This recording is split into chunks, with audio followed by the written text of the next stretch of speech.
Small contractors gain new skills and advanced knowledge from roads constructed in Sophia. Small contractors around Georgetown have significantly benefited from new skills and enhanced knowledge through government-awarded contracts.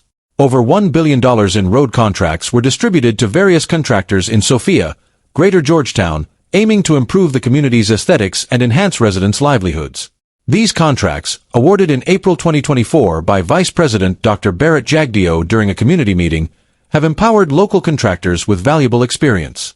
On Wednesday, Minister within the Ministry of Public Works, Deodat Indar, and Minister within the Office of the Prime Minister responsible for Public Affairs, Kwame McCoy, inspected the roadworks and engaged with several contractors.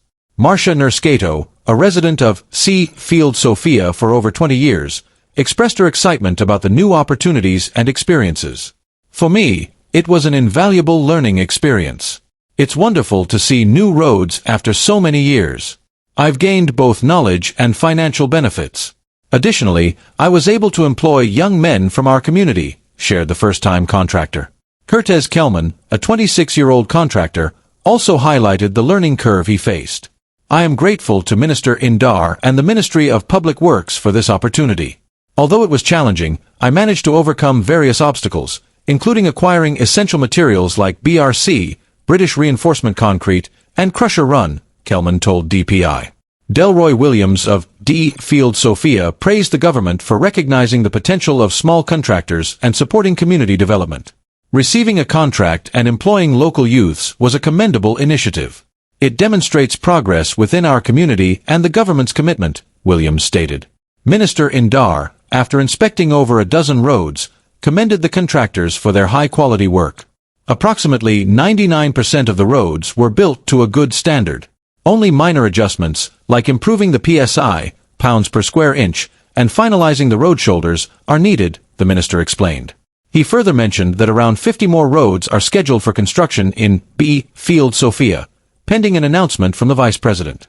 Minister McCoy emphasized the government's role in providing employment and building local capacity. Our primary aim is to create opportunities for people. As a government, we are dedicated to working with and for the people, McCoy stated.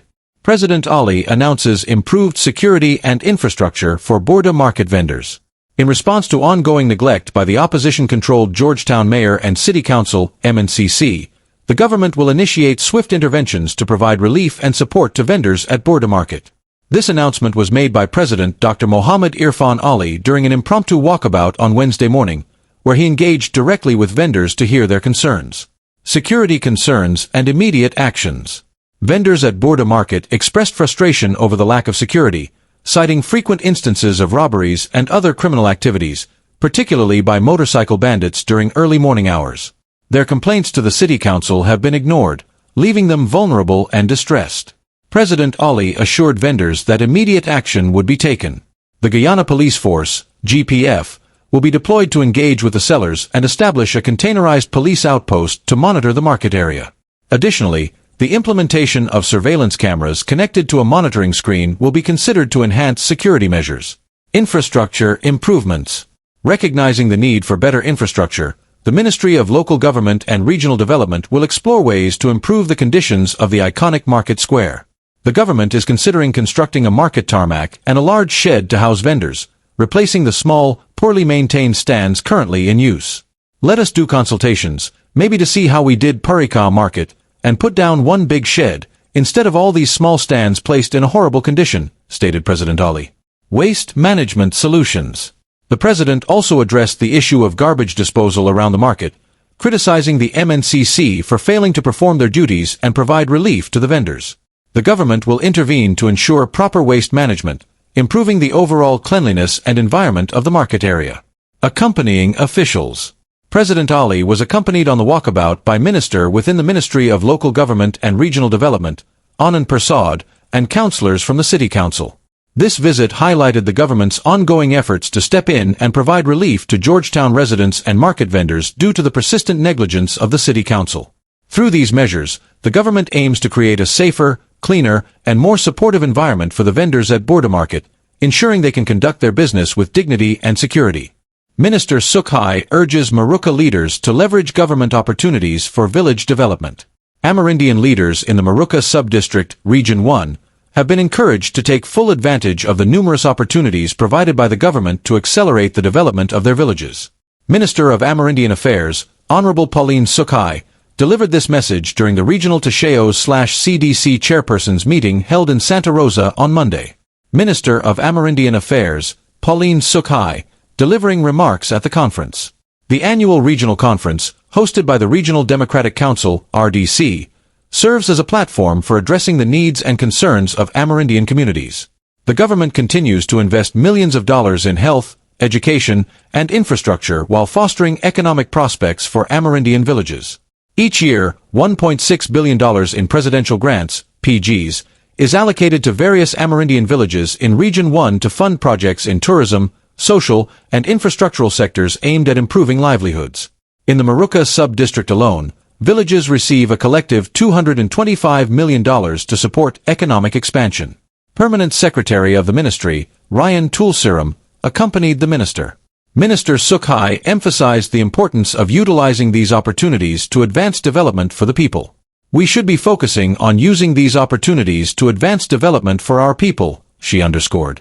She stressed the need for efficiency and effectiveness in delivering services, urging leaders to take responsibility and work towards continuous improvement.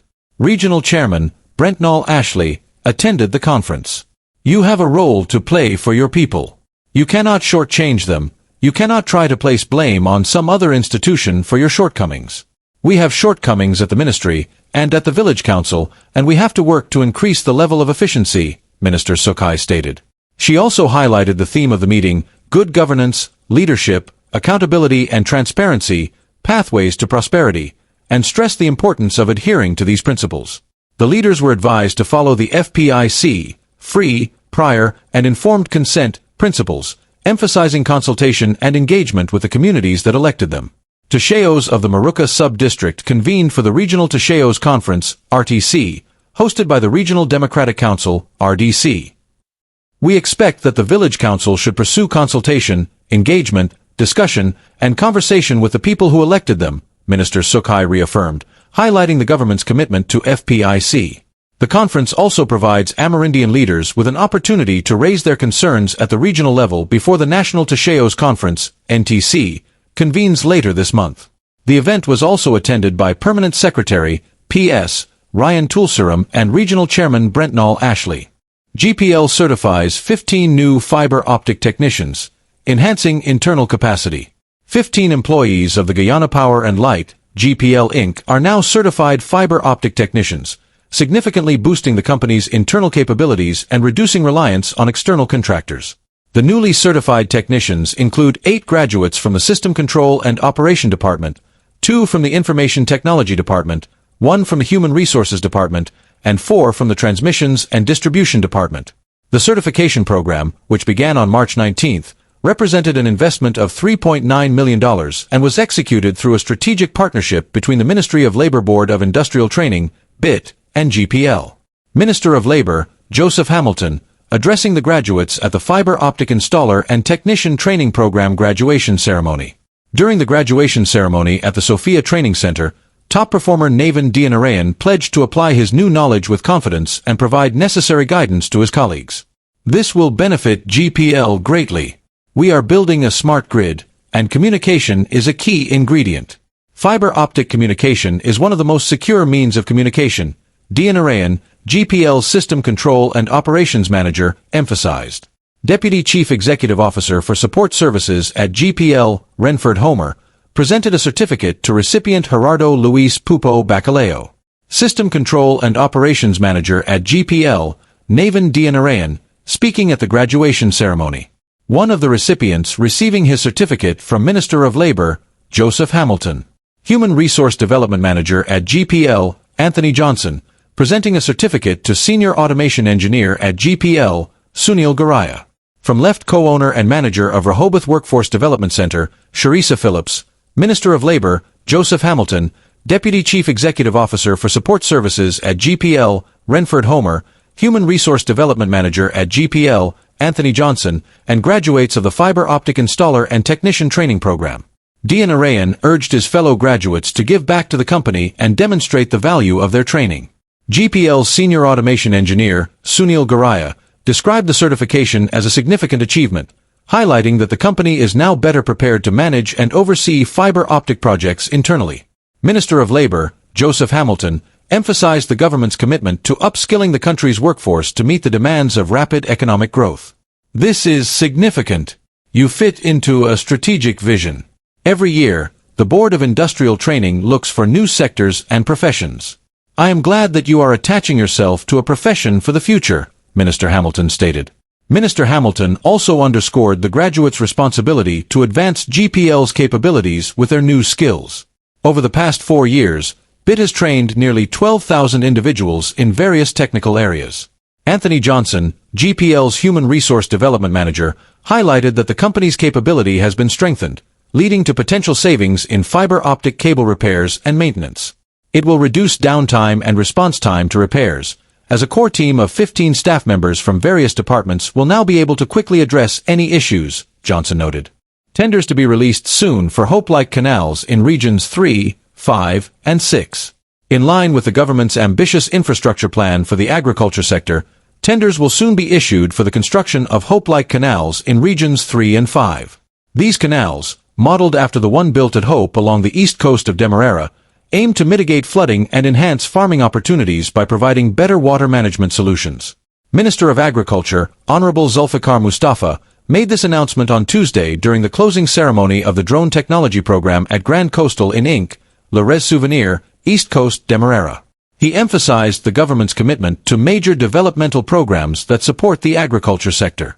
Chairman of the National Drainage and Irrigation Authority, NDIA, Lionel Wordsworth, recently showcased the planned canal works to Region 6 residents during a community meeting. Similar canal projects are set for Region 6, where preparatory work commenced in May for 3 canals. These will be constructed at numbers 51 and 52 areas, as well as Bengal, between the villages of Wim and Letterkenny. The canals in Regions 3, 5, and 6 will follow the design of the Hope Canal to provide efficient flood control and irrigation solutions. Last month, Minister Mustafa noted that the design for the Region 3 canal is nearly complete, with NDIA officers actively working on the plans. The studies, surveys, design, procurement, and tendering process for the main flood embankment in Region 6 have already been finalized. Minister Mustafa highlighted the vital role of the agriculture sector in the country's economy, reiterating the government's commitment to building the necessary infrastructure to boost production and support farmers. The President has made commitments to develop mega infrastructures to enhance the agriculture sector, Minister Mustafa stressed. Since taking office in 2020, the government has prioritized improving farming standards, particularly in flood-prone areas, to ensure a more resilient and productive agricultural sector. Government spearheads youth empowerment and skills training in Region 2. As part of the government's ongoing commitment to enhancing human capital through education and skills training, Senior Minister in the Office of the President with responsibility for finance and the public service, Honorable Dr. Ashni Singh, along with the Minister of Tourism, Industry, and Commerce, Honorable Wanij Walrond, led a significant outreach event at the Anna Regina Multilateral Secondary School. This event aimed to showcase and promote the numerous education and training opportunities available to the youth of Region 2. This initiative follows a recent visit to the region by Vice President Dr. Bharat Jagdeo, during which the administration pledged to increase the utilization of education and skills training programs.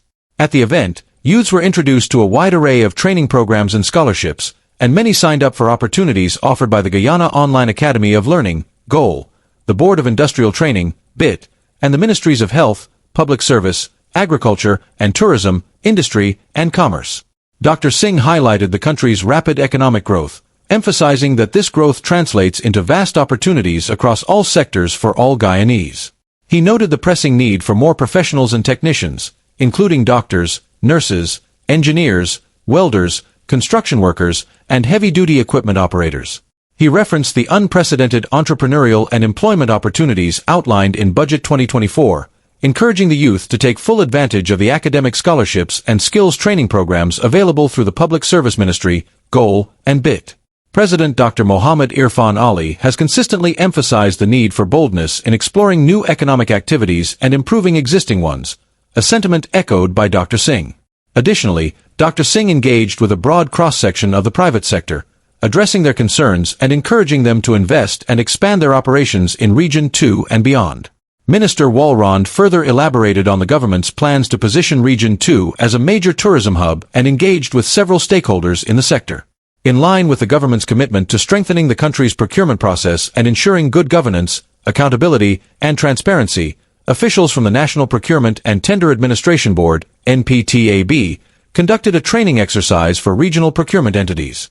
This training aimed to ensure compliance with the Procurement Act and its regulations, following a directive from Vice President Dr. Bharat Jagdeo to maintain strict adherence to standard bidding documents and procedures. Government empowerment initiatives transform lives of Guyanese. The lives of thousands of Guyanese are being transformed through a series of empowering initiatives rolled out by the government.